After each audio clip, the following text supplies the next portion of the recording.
আসসালামু আলাইকুম বন্ধুরা, কেমন আছেন? আশা করি ভালো আছেন। সোনামম কিচেনে আপনাদের স্বাগত। বন্ধুরা, আজকে আমি কাঁঠাল দিয়ে মাছ বানাবো। তো যারা মাছ খেতে পছন্দ করেন না, নিরামিষ, তাদের জন্য স্পেশালিস্ট এই রেসিপিটা। তো আমি কিভাবে মাছ তৈরি করছি কাঁঠাল দিয়ে, আপনারা সঙ্গে থাকুন, দেখতে থাকুন, আমি রেসিপিটা বানাতে থাকি। তো রেসিপিটা বানানোর জন্য আমি অর্ধেক কাঁঠাল নিয়ে নিয়েছি। কাঁঠালটাকে আমি ভালো করে কেটে ছিলে ধুয়ে আপনাদের সঙ্গে কথা বলছি। বন্ধুরা, আমি কাঁঠালটাকে পুরো কেটে ছোটো ছোটো করে পিস করে নিয়েছি। দেখুন, ধুয়ে পরিষ্কার করে নিয়েছি। এখন আমি এদিকে গ্যাসের মধ্যে একটা কড়াই বসিয়ে দিয়েছি, তার মধ্যে পানিও দিয়ে দিয়েছি। আমি কাঁঠালটাকে সিদ্ধ করে নেব। তো পানির মধ্যে সামান্য একটু লবণ দিয়ে দেবো, দিয়ে ভালো করে সিদ্ধ করে নেব কাঁঠালটাকে। কাঁঠালগুলোকে দিয়ে দেব।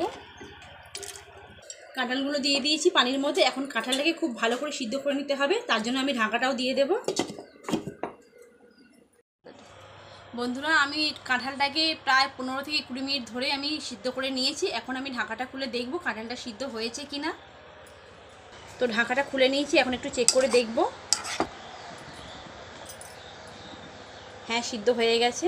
এখন আমি গ্যাস থেকে নামিয়ে নেব। আর এই রেসিপিটাতে কাঁঠালটাকে কিন্তু খুব ভালো করে সিদ্ধ করে নিতে হবে। যতই ভালো সিদ্ধ হবে ততই ভালো রেসিপিটা হবে। তো আমি এখন কাঁঠালটাকে ছেঁকে নেব জলটা। কাঁঠালটার জলটা ঝরিয়ে আমি খুব ভালো করে ঠান্ডা করে নেব। ততক্ষণ এইভাবেই রেস্টে থাকুন। কাঁঠালটাকে ভালো করে ঠান্ডা করে নিয়েছি। এখন আমি প্লেটটার মধ্যে ঢেলে নেব। নিয়ে ভালো করে হাত দিয়ে মেখে নেব। এভাবে চটকি চটকি একদম পুরো একটা ডোয়ের মতো করে মেখে নেব। দেখুন, কাঁঠালটা আমি কত সুন্দরভাবে মেখে নিয়েছি। একদম মানে ভাব নাই, গোটা ভাব নাই, পুরোপুরি একদম মসৃণ বানিয়ে নিয়েছি। তো এর মধ্যে আমি কিছু উপকরণ অ্যাড করব। 3 চামচ বেসন নিয়ে নিয়েছি। বেসনটাকে চেলে নেব।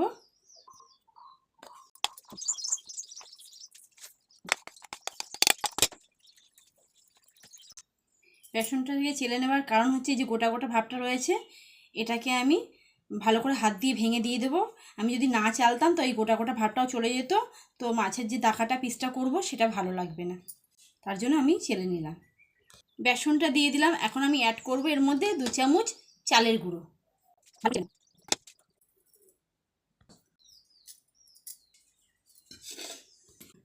চালের গুঁড়োটাকেও দেওয়া হয়ে গেছে। এখন আমি একটুখানি লবণ দিয়ে দেব, যেহেতু আমার লবণ দেওয়া আছে আগে সিদ্ধর সময়, তাই অল্প একটু দিলাম। হলুদ গুঁড়ো দিয়ে দেব, জিরে গুঁড়ো দিয়ে দিলাম, লঙ্কা গুঁড়ো দিয়ে দিলাম, সবার শেষে অল্প একটু গরম মশলা গুঁড়ো দিয়ে দিলাম। আপনারা আপনাদের পরিমাণ মতন মশলাগুলোকে অ্যাড করবেন। এখন আমি হাত দিয়ে মাখিয়ে নেব সব উপকরণকে একসঙ্গে। দেখুন কত সুন্দর করে আমি মেখে নিয়েছি, মেখে একটা ডো তৈরি করে নিয়েছি। এখন আমি এটাকে মাছের দাকার পিসের শেপ দিয়ে নেব। তার জন্য আমি এখন একটা গোল করে নিয়ে হাতে করে 2 হাতের সাহায্যে একটা গোল করে নিয়ে একটু লম্বা করে নেব, নিয়ে একটু চেপে দেব, দিয়ে ঠিক এই শেপ করব। বানিয়ে নিয়ে আমি একটা এখানে গোল করে আঙুল দিয়ে ছিদ্র করে দেব। দেখুন কত সুন্দর একটা আমি মাছের দাকার পিস বানিয়ে নিয়েছি। তো আমি এটাকে প্লেটে রেখে দেবো, আর বাকিগুলোকেও আমি শেপ দিয়ে নেব। তো দেখুন বন্ধুরা, আমি মাছের দাকার পিসগুলো বানিয়ে নিয়েছি। কত সুন্দর লাগছে দেখতে, একদম অবিকল মাছের দাকার পিসই লাগছে। তো এখন আমি মাছের দাকার পিসগুলো ভেজে নেব। তার জন্য আমি গ্যাসটাকে জ্বালিয়ে দেবো। একটা ফ্রাই প্যান বসিয়ে দিয়েছি গ্যাসে। তো ফ্রাই প্যানটা গরম হয়ে গেলে আমি সর্ষের তেল দিয়ে দেব ফ্রাই প্যানের মধ্যে। ফ্রাই প্যানটা গরম হয়ে গেছে, আমি সর্ষের তেল দিয়ে দেব।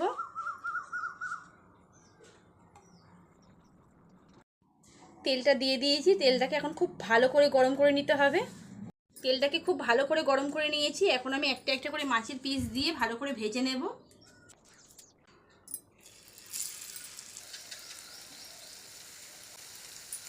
চার পিস দিয়ে দিয়েছি মাছের দাকা। খুব সাবধানে উল্টে পেল্টে ভেজে নিতে হবে। এখন আমি উল্টাবো না, এক পিঠটা ভালোভাবে ভাজা হয়ে গেলে তারপরে আমি আরেক পিঠ উল্টিয়ে দেবো। এক পিঠ আমি খুব ভালো করে ভেজে নিয়েছি। এখন আমি মাছের দাকাটার পিসটাকে খুব সাবধানে উল্টিয়ে দেব। আমি উল্টিয়ে দিয়েছি। এখন আমি ওই পিঠটাকেও খুব ভালো করে ভেজে নেব লাল করে। দেখুন মাছের দেখার পিসগুলো ভাজা হয়ে গেছে, কত দারুণ লাগছে দেখতে। এখন আমি মাছের পিসগুলো উঠিয়ে নেব, এভাবে আমি সবগুলোকেই ভেজে নেব।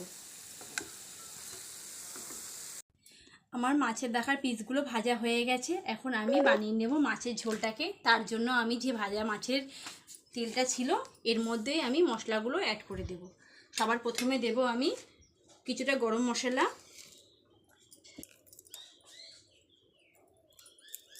সবটা গরম মশলা আমি তেলে দিয়ে দিলাম। একটা তেজপাতা 2 পিস করে দিয়ে দিলাম। শুকনো লঙ্কা দিয়ে দেবো 3 পিস ভেঙে, দিয়ে ভালো করে লাল করে ভেজে নেব। তো মশলাগুলোর মধ্যে আমি আদা বাটা দিয়ে দেবো 2 চামচ, দিয়ে ভালো করে ভেজে নেব। যেহেতু রেসিপিটা নিরামিষ তার জন্য আমি এখানে রসুন ও পেঁয়াজ ব্যবহার করছি না, আপনারা চাইলে ব্যবহার করতে পারেন।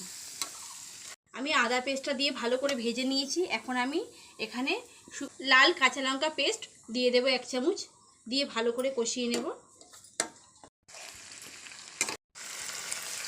বাটা মশলা আমার দেওয়া হয়ে গেছে, এখন কিছু গুঁড়ো মশলা আমি অ্যাড করব মশলার মধ্যে। 1/2 চামচ গুঁড়ো হলুদ, সামান্য একটু গুঁড়ো লঙ্কা দিয়ে দিলাম, ভালো করে নাড়িয়ে নেব। পরিমাণ মতো লবণ দিয়ে দেব, ভালো করে মিক্স করে নেব।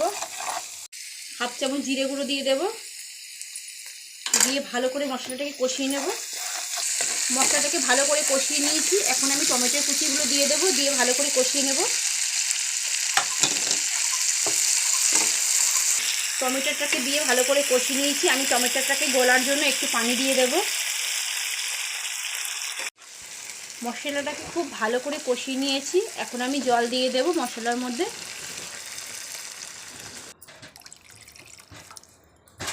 টোটাল আমি 1 গ্লাস আর 1/2 গ্লাস জল দিয়ে দিয়েছি। এখন ঝোলটা ফুটে গেলে আমি মাছের দেখার পিসগুলোকে দিয়ে দেব। তো ঝোলটা ফুটে গেছে, এখন আমি ভেজে রাখা নিরামিষ মাছগুলোকে দিয়ে দেব একটা একটা করে। মাছের পিসগুলো দিয়ে দিয়েছি, এখন মাছের পিসগুলো দিয়ে একটু ভালো করে ফুটিয়ে নেব। খুব বেশিও ফুটাবো না, তো আমি একটু ফুটিয়ে নিয়ে নামিয়ে নেব। তো মাছের রেসিপিটা হয়ে গেছে, এখন আমি উপর থেকে একটু গরম মশলা ও ঘি দিয়ে নামিয়ে নেব। আমি এখন গ্যাসটাকে বন্ধ করে দেব।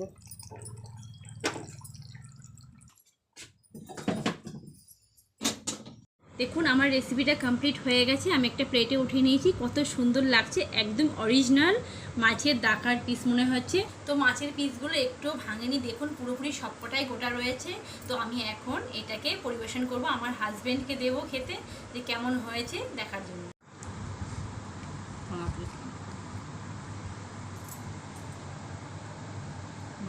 তোমার আব্বু দেখাও না, তুমি তোলবার আমি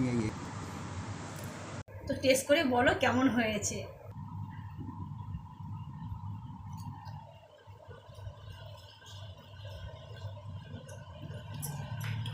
দারুণ।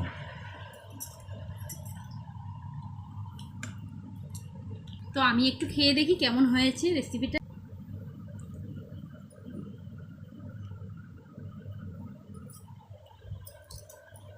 দারুণ। তো আমার ভিডিওটা ভালো লেগে থাকলে আমাকে লাইক কমেন্ট শেয়ার করবেন, সাবস্ক্রাইব করে দেবেন, আর পাশে থাকা বেল আইকনটাকে প্রেস করে দেবেন।